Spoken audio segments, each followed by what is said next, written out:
ఇచ్చేసిరా.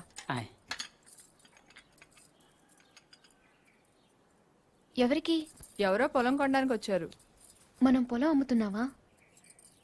బంగారం కొనకుండాను పొలాలు అమ్ముకుండాను పెళ్లిళ్ళు అవుతాయంటే మీ అక్క పెళ్లికి 10 లక్షల దాకా కావాలి కదా, అందుకే ఒక 5 ఎకరాలు అమ్ముతున్నారు.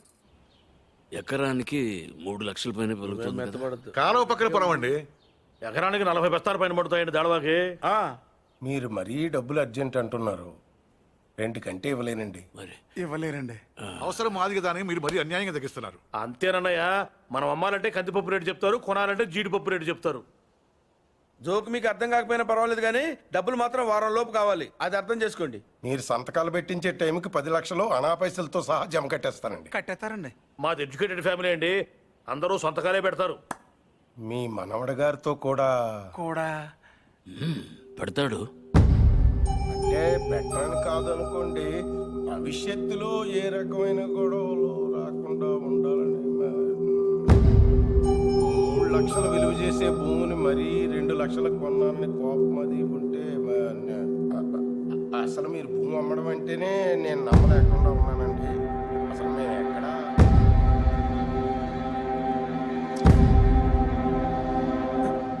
స్టాంప్ పేపర్ కొన్నారా? కొన్నానండి. కొనం అక్కడితో ఆపేద్దాం అనుకుంటున్నానండి. నన్ను వదిలేని మూర్తి గారు, నేను మీ పొలం కొనలేను. కొనలేరండి. ఏమైందండి? నేను నచ్చలేదో, నేను చెప్పిన రేట్ నచ్చలేదో వారి మనవడి గారికి ఈ పొలం అమ్మడం ఇష్టం లేనట్టుందండి. నన్ను వదిలేండి సార్. వస్తానండి. వస్తామండి. నీకు ఇష్టం లేకపోతే ముందే చెప్పొచ్చుగా, వాళ్ళ ముందు మా పరువు తీయాలా? ఇంకా ఎందుకనయ్యా నిల్చొని చూస్తున్నావు? వీడింట్లో ఉండగా పిల్లల పెళ్లిళ్ళు కాదు కదా, పుట్టినరోజులు కూడా జరగకూడదు. పార్థు వచ్చాడని పండగ చేశారు కదా, ఈ ఇంట్లో అదే ఆఖరి శుభకార్యం. మన వాడు కానప్పుడు మనవడైతే ఏంటి, తొక్క ఎవడైతే ఏంటి.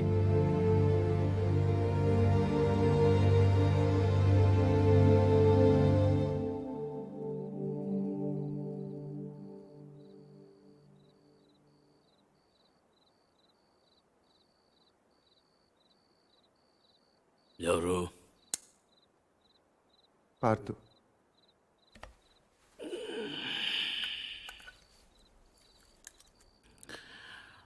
ఏంటి?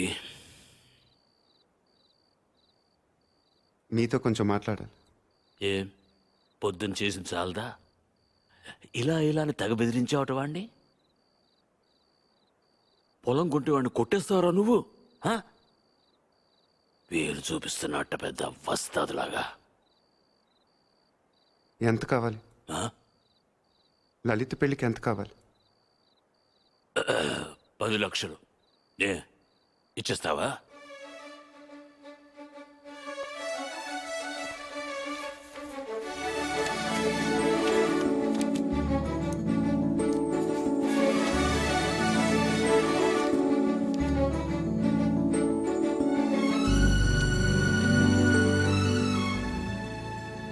ఇప్పటిదాకా మీరు పోగొట్టుకొని చాలుతుంది. పొలం కూడా పోగొట్టుకోవటం నాకు ఇష్టం లేదు.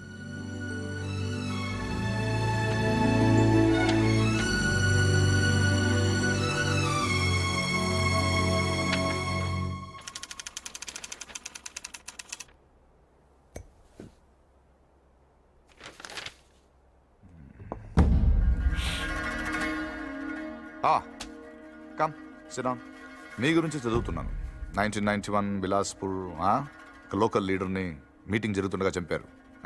Well, coming to the point, రీసెంట్గా ఇలాంటిది ఒక మర్డర్ జరిగింది, అపోజిషన్ లీడర్ శివారెడ్డిది. ఈ విషయంలో మీరు ఏమైనా హెల్ప్ చేయగలరా? ప్రొఫెషనల్ చేశాడు ఇది. ఎలా చెప్పగలరు? టెలిస్కోపిక్ గన్, నుదుటి మీద బుల్లెట్, కాస్ట్లీ మర్డర్. ఓ, రఫ్గా ఎంత తీసుకుంటారు? 1-2 కోట్లు. అంతా? ఈ ఉద్యోగాలన్నీ మానేసి ఇలాంటిది ఒకటి చేస్తే లైఫ్లో సెటిల్ అయిపోవచ్చేమో కదా. సరే, అంత డబ్బు ఎక్కడ దాస్తారు వీళ్ళు? బ్యాంక్లో. బ్యాంక్లోనా? అక్కడ దాస్తామని మీకు కూడా డౌట్ రాలేదు కదా? నిజమే, ఈ కేసులో ఎటువైపు వెళ్ళినా అన్ని దారులు మూసిపోతున్నాయి. ఇది శివారెడ్డి మర్డర్ జరిగిన స్పాట్ దగ్గరలో యాక్సిడెంట్ జరిగింది. ఒక కారు, ఓ పెట్రోల్ ట్యాంకర్ ఒకదాన్ని ఒకటి గుద్దుకున్నాయి. విచిత్రం ఏంటంటే ఈ రెండు బళ్ళు ఒకటే అద్దెకు తీసుకున్నాడు. అది వీడు. ఆ యాక్సిడెంట్లో వీడు పోయాడు, అక్కడ ఆగిపోయాం. వీడు చంపడు. వీడు నా దగ్గర పనిచేశాడు. వీడు ఎస్కేప్ మాత్రం ప్లాన్ చేస్తాడు. మర్డర్ వేరే వాడు చేస్తాడు. ఎవడు? నందు. నందు ఎలా ఉంటాడు? పొడుగ్గా ఉంటాడు. కళ్ళు ఎలా ఉంటాయి? వేటకెళ్ళేప్పుడు పులి కళ్ళు ఎలా ఉంటాయో అలా ఉంటాయి. కోపంగా, సూటిగా. వాడు మీకు దొరకడు.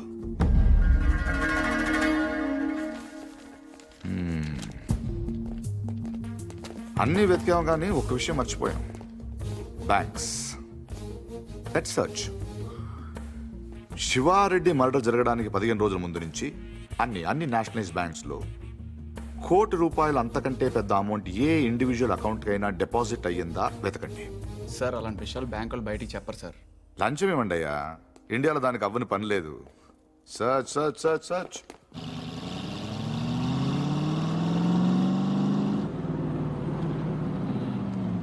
ఫ్రెండ్లకి ₹1,00,000 లోన్ కావాలంటే ఏం చేయాలండి? ముందు పాత లోన్ తీర్చాలి. అది తీర్చడానికి లోను. పూర్తిగా ఎలా వచ్చారంటే నా మనవడు పార్థు. తిరిగి వచ్చేట కదా తెలిసింది. చాలా సంతోషం. వాడు చెక్ ఇచ్చాడు. నేను తణుకు మంజీరా బ్యాంక్ నుంచి మాట్లాడుతున్నాను. అకౌంట్ నెంబర్ 791849 నాకు ఓ చెక్ వచ్చింది. కస్టమర్ నాకు బాగా తెలిసిన ఆయన. బ్యాలెన్స్ మీరు ఒకసారి చెక్ చేసి చెప్తే నేను క్యాష్ పే చేస్తాను, తర్వాత మనం చూసుకుందాం. సో బ్యాంకింగ్ అవర్స్ ఎప్పుడు వరకు అండి? Ravi, sir morning sir. Good morning. Bank బాగుంది కదా సార్? అమ్మాయి కూడా బాగానే ఉంది సార్ వాళ్ళు లోపల ఉన్నారు sir. Hello sir, name Nandagopal sir. Account number 791849 sir. Last 2 years నుంచి అకౌంట్ ఆపరేట్ చేస్తున్నాడు సార్. ఇప్పుడు వాటి ఇంట్రడ్యూస్ చేసిన వాటి డీటెయిల్స్ ఏమైనా ఉంది? రికార్డ్స్ లో ఉన్న అడ్రస్ ఎంక్వైరీ చేస్తే రాంగ్ అడ్రస్ అని తెలిసింది సార్. ప్రస్తుతం ఎంత ఉంది అకౌంట్ లో? 1 crore ఉంది సార్. ఇది రీసెంట్ ట్రాన్సాక్షన్స్ ఏమైనా? మొన్నే ఓ 10 లక్షలు వేరే బ్యాంక్ ట్రాన్స్ఫర్ అయింది సార్. ఎక్కడికి? తణుకు మంజీరా బ్యాంక్. పేరేంటి? ప్రసాద్. మీ పేరు కదా? నందగోపాల్ సార్. ఆఫీస్ కదా సార్? తణుకు.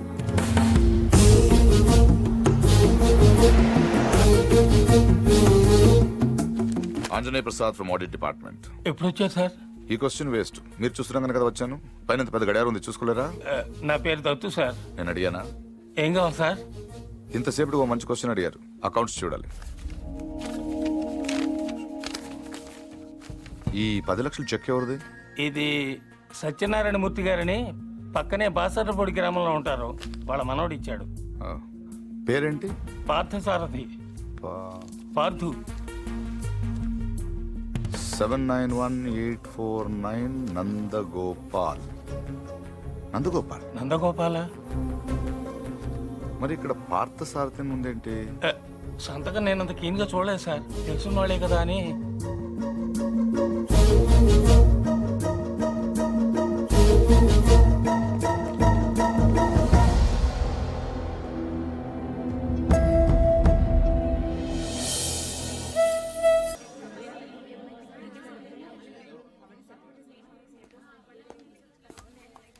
హలో నందు,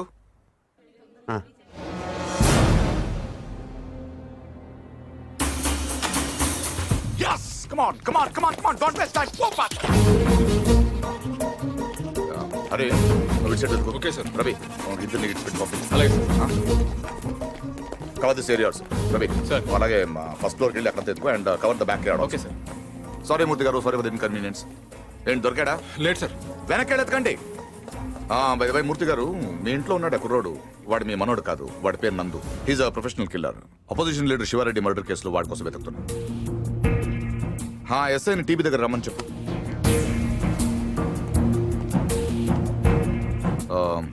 I'm sorry to say this. మీ మనోడు ట్రైన్లోనే పోయాడు. వాడి బాడీ గాంధీ హాస్పిటల్ మార్చరీలో ఉంది. ఏంటి? దొరకలేదు సార్. నాకు తెలుసు వాడు దొరకడు.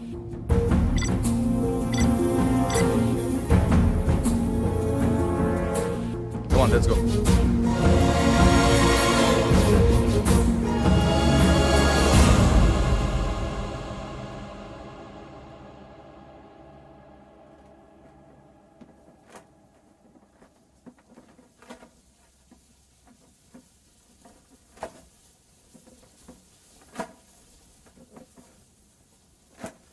అసలు ఇంట్లో ఉంది మనవడో మనవాడు కాడో ఎవడో బయటోడు వచ్చి చెప్తే తప్ప తెలుసుకోలేని స్థితిలో ఉన్నాం మనం.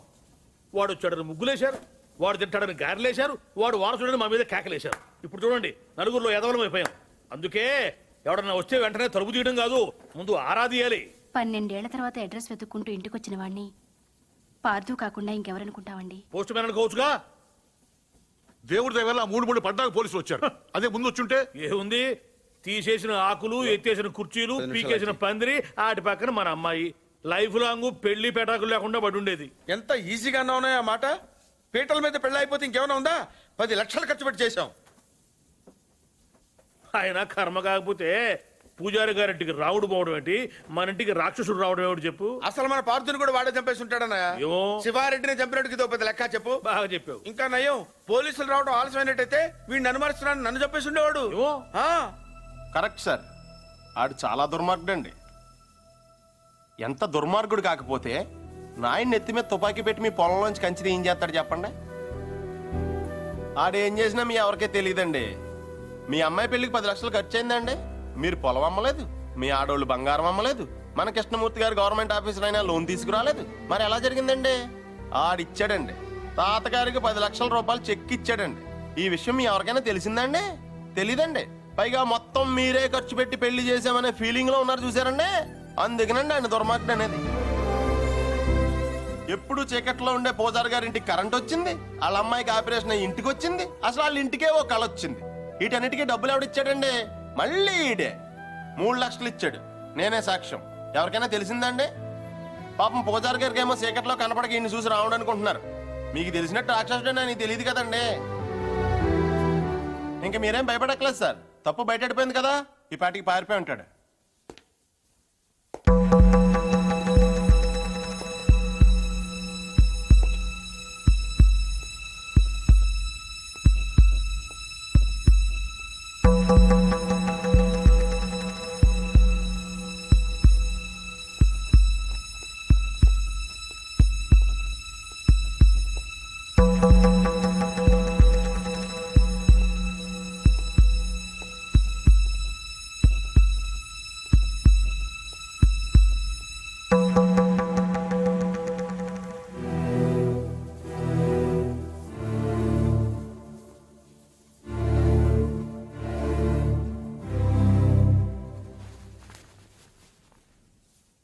నిజం చెప్పే ధైర్యం లేనివాడికి అబద్ధం ఆడే హక్కు లేదు. నాకు ధైర్యం ఉంది. అందుకే పార్థు లేడని నిజం చెప్పడానికి ఇక్కడికి వచ్చాను. కానీ ఆవిని చూశాక పార్థు రాలేడని చెప్పాలనుకున్నాను. మిమ్మల్ని చూశాక ఆ మాట కూడా చెప్పలేకపోయాను. అబద్ధం ఆడాను. అబద్ధం మాత్రమే ఆడాను. మోసం చేయలేదు. రెంటికి పెద్ద తేడా ఏంటో. నిజం చెప్పకపోవటం అబద్ధం, అబద్ధాన్ని నిజం చేయాలనుకోవటం మోసం. నేను పార్థు అని అబద్ధం చెప్పాను. నేనే పార్థు అవ్వాలని మోసం చేయలేదు. అందుకే ఎవరు అనుమానించినా భరించాను, ఎవరు అవమానించినా సహించాను, ఎవరు ప్రేమించినా తలంచాను. పోలీసులకు దొరకకుండా తప్పించుకున్నా వెనక్కి తిరిగి రావడానికి కారణం ఒకటే ఈ ఇంట్లో నేను సమాధానం చెప్పాల్సిన మనుషులు 2 ఉన్నారు. ఒకళ్ళు మీరు, ఇంకొకళ్ళు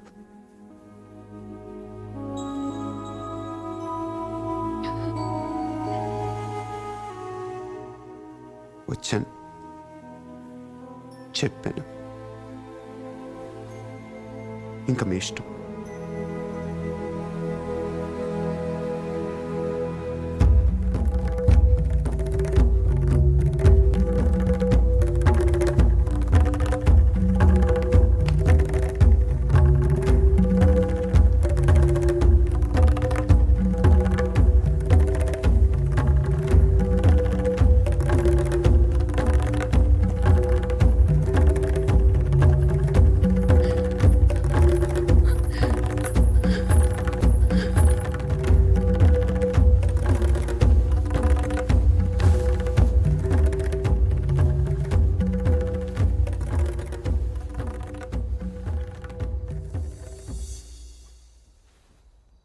కింద వాళ్ళందరూ నిన్ను రకరకాల ప్రశ్నలు అడిగారు. ఎందుకు నువ్వు పార్థు అని అబద్ధం చెప్పావు, ఎందుకు అలా చేశావు, ఎందుకు ఇలా చేశావని.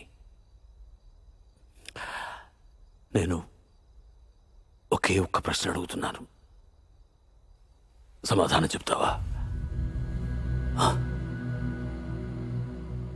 ఎవడో రైల్లో పోలీస్ కాల్పుల్లో చనిపోతే నీ దారిన నువ్వు పారిపోకుండా వాడి ఇల్లు వెతుక్కుంటూ ఇంత దూరం ఎందుకు వచ్చావు? వాళ్ళ పొలం సమస్యల్లో ఉంటే నువ్వెందుకు తీర్చావు? వాళ్ళ పిల్ల పెళ్ళంటే నువ్వెందుకు డబ్బులు ఇచ్చావు? వాళ్ళు తిడితే ఎందుకు పడ్డావు? ఏవి చెయ్యలేని నాలాంటి ముసలాడి ముందు తలంచుకుని మోకాళ్ళ మీద ఎందుకు కూర్చున్నావు? అందుకే నువ్వే పార్థువి, నువ్వే నా పార్థువి. నేను నిన్నేవి అడగను. అడిగితే నా ఇళ్ళంటి మనిషిని ఎలా ఒప్పించావని పొలంలోంచి కంచి తీయించేసిన రోజే నిన్ను అడిగి ఉండాల్సింది. 25 ఏళ్ల వయస్సులో 10 లక్షలు చెక్కిచ్చావంటే ఏం చేస్తున్నావు నువ్వు అని ఆ రోజు నేను అడిగి ఉండాల్సింది. అప్పుడు అడగలేదు, ఇప్పుడు అడిగే అర్హత లేదు.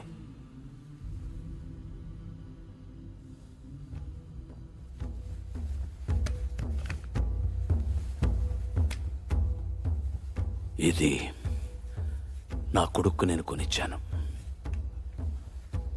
అప్పుడు వాడి ప్రాణాలు తీసింది, ఇప్పుడు నీ ప్రాణాలు కాపాడుతుంది. నువ్వు నేరం చేసావని వాడెవడో అన్నాడు, ఇప్పుడు యుద్ధం చేయమని నేను చెప్తున్నాను.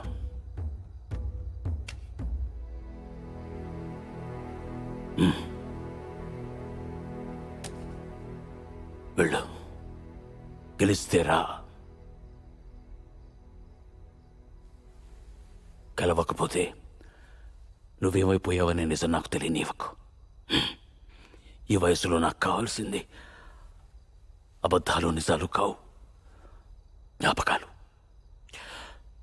నీ వల్ల అవి నాకు బోల్డెన్నున్నాయి, చాలు.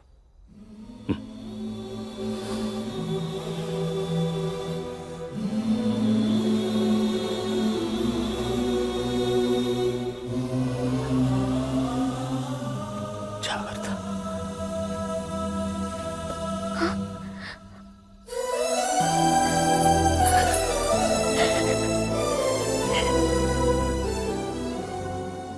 నేను వస్తాను.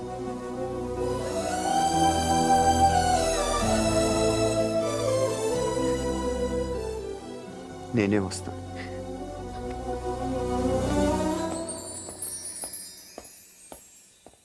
పొజిషన్ అంటే బ్రహ్మాండంగా ఉందండి. ఉత్తరాంధ్ర కూడా స్వీప్ అని అంటున్నారు. Sir, phone sir. 30కి దగ్గర 30 అంటే వరకు మనుషులు సార్. కాదు కానీ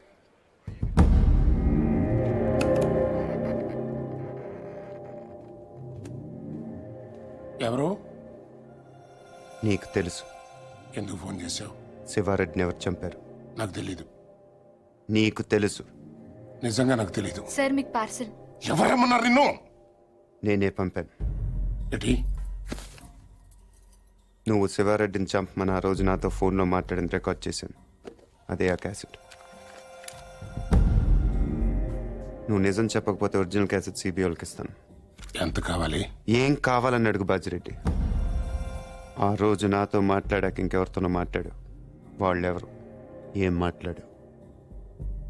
సైలెంట్గా ఉండటానికి ఇది లైబ్రరీ కాదు బాజిరెడ్డి. మాట్లాడు. ఆఖరి సార్ అడుగుతున్నాను బాజిరెడ్డి. అప్పటికి చెప్పకపోతే నువ్వు నన్ను చూడాల్సి వస్తుంది. నీకు తెలుసు, నన్ను చూశాక ఇంకేం చూడటానికి నువ్వు ఉండవు. చూస్తావా? చెప్తావా? చెప్తాను. ఆ రోజు నువ్వు ఫోన్ చేసిన తర్వాత నాకు ఇంకో ఫోన్ వచ్చింది. ఆ ఫోన్ చేసింది నీ ఫ్రెండ్ మళ్ళీ. మా వాడిని ఎంత అడిగాడు? 1.5. 75 ఇవ్వండి, నేను చేసి పెడతాను. 1 మినిట్ ఉండు. మరీ 75 కాదు కానీ 2 కోట్లు ఇస్తా, తీసుకో. కానీ మిస్ అవ్వకూడదు, వేసేయాలి. ఆఫర్ నచ్చితే ఆదివారం గెస్ట్ హౌస్ వచ్చగలరు. సరే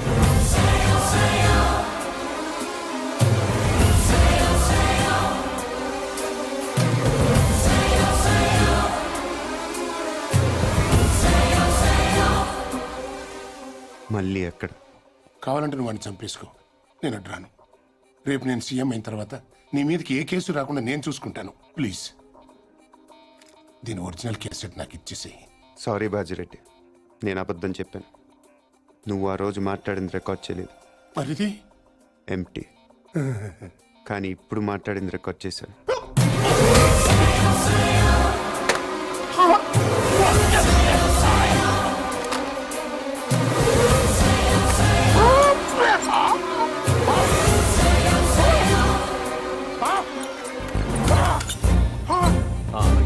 ఏంటి ఎంతసేపు? ఫోన్ డెడ్ అయింది. చాలా బిజీగా ఉన్నారు. Evening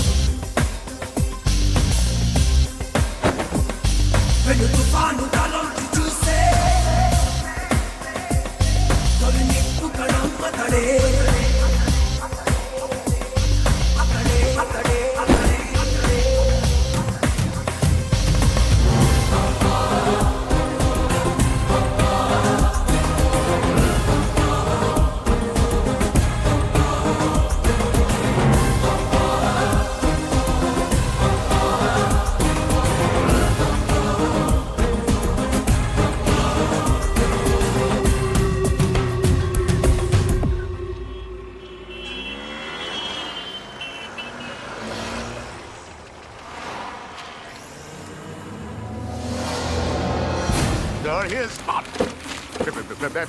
Come on, get the car.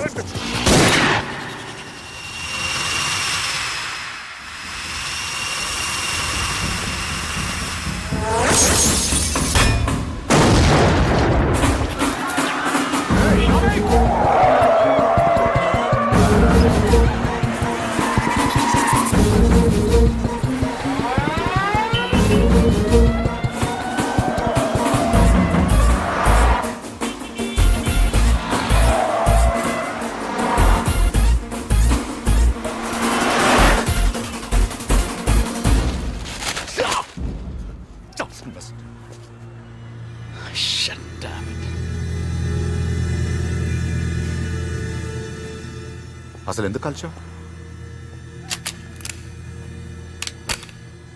ఎంత తీసుకున్నావు? How much?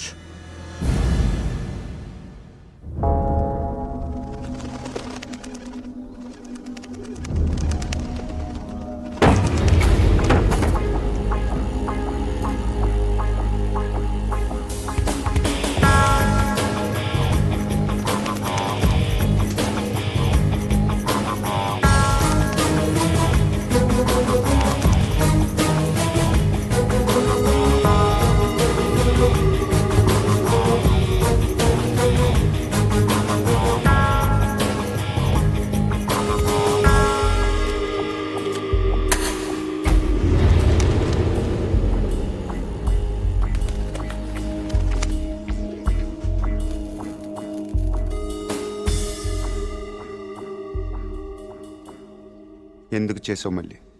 నీ మీద నాకేం కోపం లేదు నందు, అలా అని ప్రేమ కూడా లేదు. ఇద్దరం కలిసి ఒకరిని చంపేవాళ్ళం, అంతేగాని ఒకళ్ళ కోసం ఒకళ్ళు చచ్చేంత రిలేషన్ ఏం లేదుగా మన ఇద్దరికి. ఒకళ్ళనొకళ్ళు చంపుకునే అంత గొడవలు కూడా లేవుగా మన ఇద్దరికి. నేను అవే ఆలోచించలేదు నందు. ఎస్కేప్ చేస్తే నువ్వు 50 లక్షలు ఇస్తావు, చంపితే బాజిరెడ్డి 2 కోట్లు ఇస్తాడు. ఓకే, వాడిని చంపి నీ మీద తోసేస్తే నాకు 2.5 వస్తుంది, అంతే. అదొకటి ఆలోచించాను. తప్పు చేసావు మళ్ళీ, తప్పు చేసావు. అసలు మనం చేసేది తప్పు నందు, దాన్ని కరెక్ట్గా చేయాలనుకో.